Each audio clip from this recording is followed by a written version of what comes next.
Barbecue food சாப்பிடலாமா? அதுல சார்கோலா கேஸா? Charcoal பார்பக்யூவோ case பார்பக்யூவோ ரோஸ்டிங்கோ ஃப்ரையிங்கோ அதிகமான டெம்பரேச்சர்ல எப்போ நெருப்பு மீட்டோட கான்டாக்டுக்கு வருதோ அப்போ பாலி அரோமேட்டிக் ஹைட்ரோ கார்பன்ஸ் இல்ல டெட்ராசைக்ளிக் அமைன்ஸ்னு சில கார்சினோஜன்ஸ் ஃபார்ம் ஆகும். உங்க நியூட்ரிஷன் இம்ப்ரூவ் பண்ணுமா? ஃபாலோ.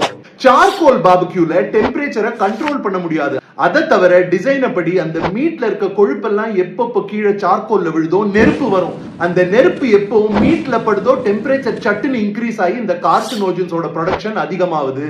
கேஸ் கிரில்ஸ்ல டெம்பரேச்சர் நம்ம கண்ட்ரோல் பண்ணிக்கலாம். அதை தவிர ஷவர்மா கிரில்லோட டிசைனை பாருங்க. சிக்கன்ல இருந்து விழுற கொழுப்பு கீழே இருக்க சிக்கன் மேலதான் விழும்.